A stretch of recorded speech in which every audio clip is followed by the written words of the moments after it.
Pasivaikščiojimai po adventinę Klaipėdą su broliais pranciškonais Benediktu ir Astijumi. Garbė Jėzui Kristui. Man taip miela, gera jūs sveikinti šį šeštadienio rytą. Antroji advento savaitė pasivaikščiojimai mus atvedė prie vietos, kur anksčiau stovėjo Švento Jokūbo bažnyčia. Ir joje meldėsi liuteronai, evangelikai, lietuviai. Na ir taip gavosi, kad pasiklausysime dabar Evangelijos, kurią perskaitys Dalia, ir suprasime, kodėl pasirinkome šią vietą. Pasiklausykite Šventosios Evangelijos pagal Matą. Mokiniai paklausė Jėzų, kodėl rašto aiškintojai sako, jog pirmiausia turės ateiti Elijas.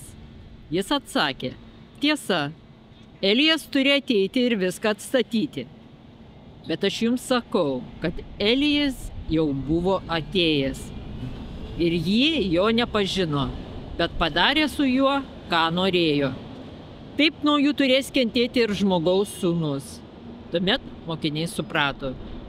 Jį kalbėjus apie Joną Krikštytoją.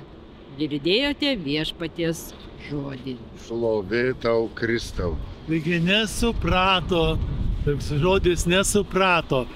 Ir visuomenė iki pat šių dienų nesupranta, koks yra svarbus bažnyčios vaidmuo visuomenės gyvenime.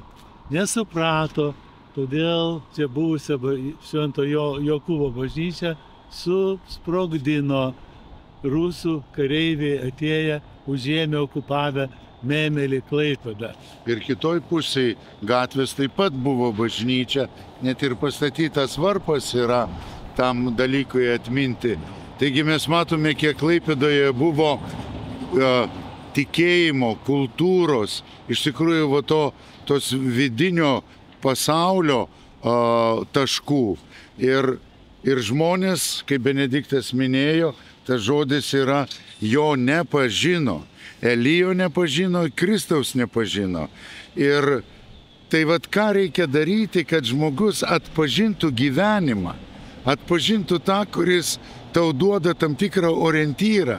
Ir šiandien, sakau, stovint tose vietose, gali bolševikai, tie sovietai galės sugriauti bažnyčias, nušluoti jas nuo žemės paviršiaus, bet tu bendruomenės, tu kaip bendruomenės tikinčiųjų, tu nesugriausi, tu nenušluosi nuo žemės paviršiaus, nes Kristus pasakė, aš pastatysiu savo bažnyčią ant olos ir pragaro vartai jos nenugalės. Taip, kad be reikalo vargsta tie, kurie griauna kultūrą, tikėjimą, visą grožį.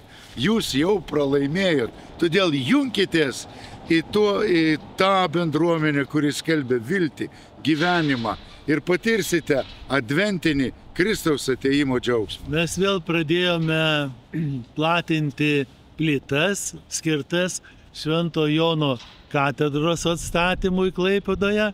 Ir aš labai gerai prisimenu tą plytų krūvą, kuri čia stovėjo po bažnyčios susprogdinimo. Nes man tėvukas buvo nupirkęs dviratį ir aš važinėdavausi po šitą senamiestį, dar kai čia buvo labai daug griuvėsių, nes mokiausi 4 vidurinėje mokykloje. Tai brangieji, atpažinkime ženklus ir mes ne šiaip sau kalbame, mes norime sukelti ne tik Klaipėdoje bangą, tą adventinę bangą, bet kad jinai atvestų mus į prisikėlimą, kad Klaipėdoje vėl turėtume Švento Jono katedrą kaip ašį miesto, ašį, linkime jums gero šabo, gero gražaus šeštadienio. Būkite palaiminti. Su Dievu.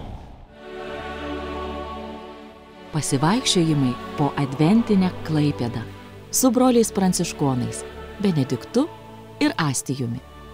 Jeigu šis pokalbis praturtino jūsų mintis ir sielą, prisidėkite prie mūsų kelionės. Sekite mus, spauskite patinka, komentuokite, dalinkite su artimaisiais, kad kartu kurtume vilties bendruomenę.